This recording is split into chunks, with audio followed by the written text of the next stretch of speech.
Emma Sullivan wiped down the counter at Rick's diner for what felt like the 100th time that day. At 28, she'd been working as a waitress for 6 years. Ever since she dropped out of college to care for her sick mother. The tips were modest, the hours long, but the regulars were kind and it paid the bills. The lunch rush was over when the old man walked in. He looked to be in his 70s, with silver gray hair and wearing a worn brown suit that had seen better days.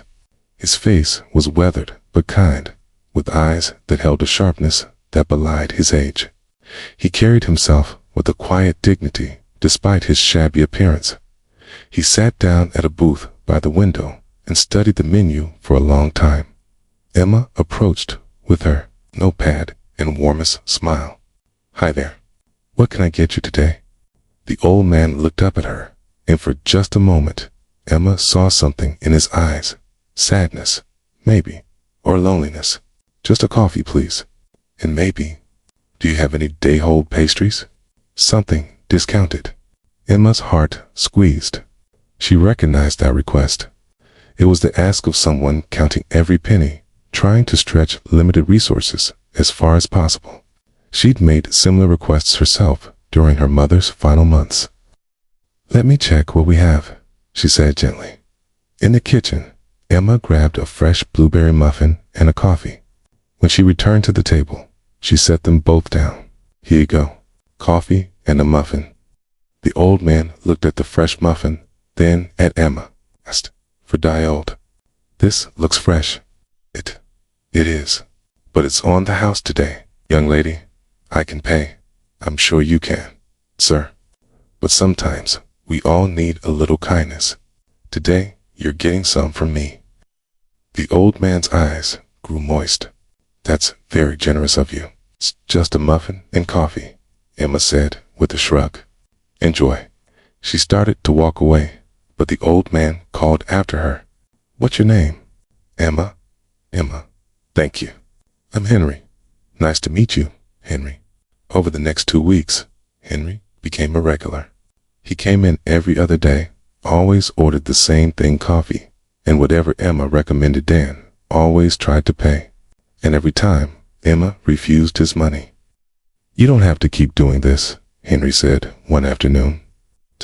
"No, but I want to." Emma refilled his coffee. "Besides, you remind me of someone." "Who's that?" "My grandfather. He passed away when I was 16. He used to come into the ice cream shop where I worked and always ordered the cheapest thing on the menu, even though I knew he loved the sundaes. Turns out he was saving every penny to help pay for my college fund. Sounds like he was a good man. The best." Emma's voice caught. "I dropped out of college anyway when my mom got sick. Sometimes I think I wasted his sacrifice."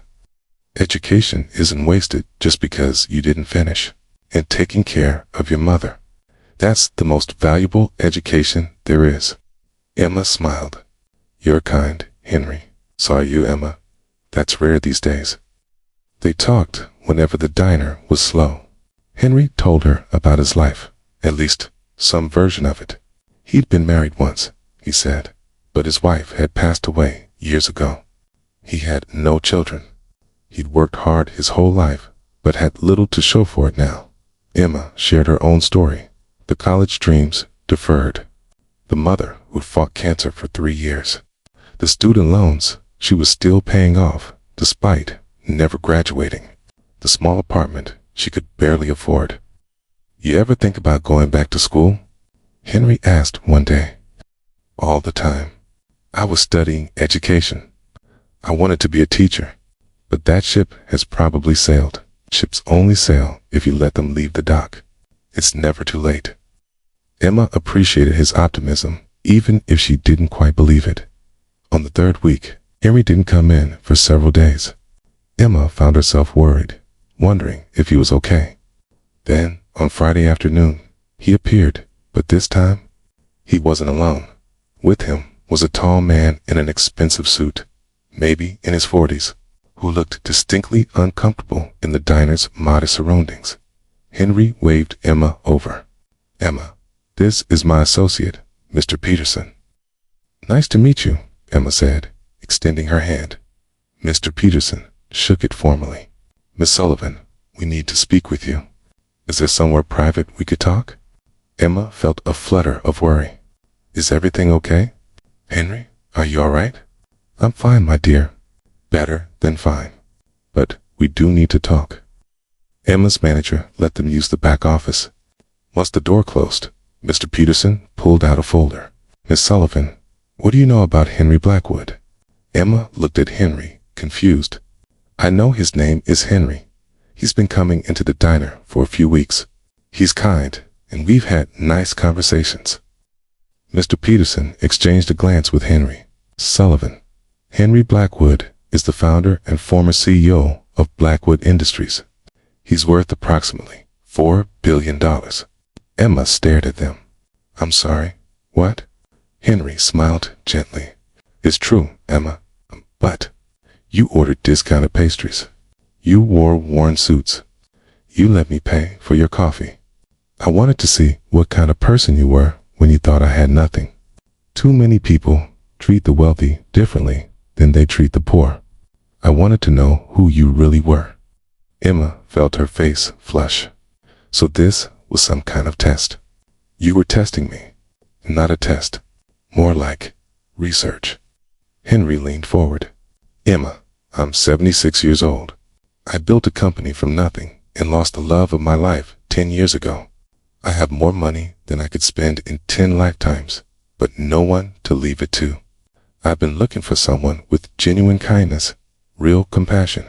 Someone who helps people not because of what they can get, but because it's right. I don't understand what this has to do with me. Mr. Peterson spoke up. Mr. Blackwood has been visiting establishments all over the city, observing how people treat those they perceive as having less. You're the first person who consistently showed kindness without any expectation of reward. I was just being decent, Emma said quietly. Exactly, Henry said. Emma, I'd like to offer you a position at my foundation. We provide educational scholarships to people who had to interrupt their studies due to family obligations. I need someone to run the program who understands what these applicants are going through. Someone with empathy and integrity. Emma's head was spinning. You want to hire me? More than that. I want to pay for you to finish your degree first, while you work part-time learning the foundation. Then, when you graduate, you'll take over as director. Full salary, full benefits, and the resources to help hundreds of people just like you. Henry, I don't know what to say. Say you'll think about it.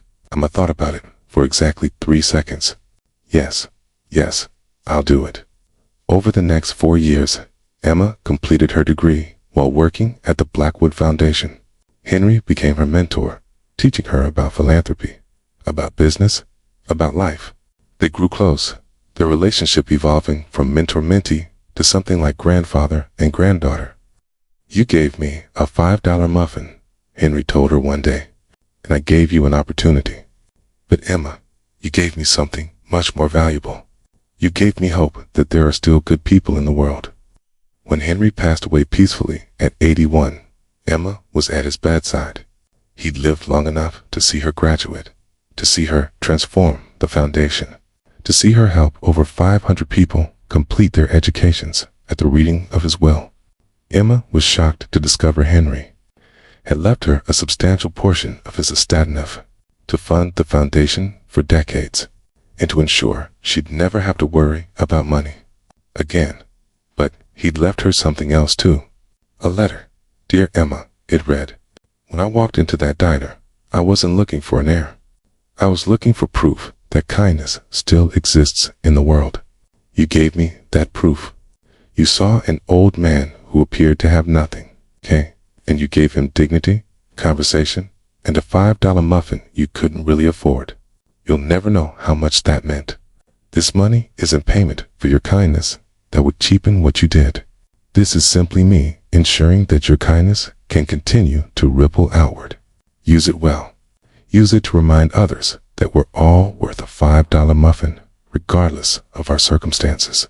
With love and gratitude, Henry. Years later, when Emma told the story at foundation events, she always ended the same way. People ask me what I learned from Henry Blackwood. I learned that the richest people aren't those with the most money. They're the ones who see value in everyone, regardless of their circumstances. Henry taught me that a small act of kindness can change everything, not because of what it costs, but because of what it represents. Every time you show compassion to someone who can't repay you, you're investing in a better world, and that's worth more than any fortune. Sometimes a $5 muffin is just a $5 muffin, but sometimes it's the beginning of everything. Sometimes the shabby old man in the corner booth is a billionaire searching for meaning. And sometimes the best investment you can make is simply choosing kindness when no one is watching and nothing is expected in return. If this story touched your heart, please like and share it. Subscribe for more stories about unexpected kindness and life-changing generosity. Leave a comment about a time when showing kindness to a stranger led to something unexpected. Your stories inspire us all.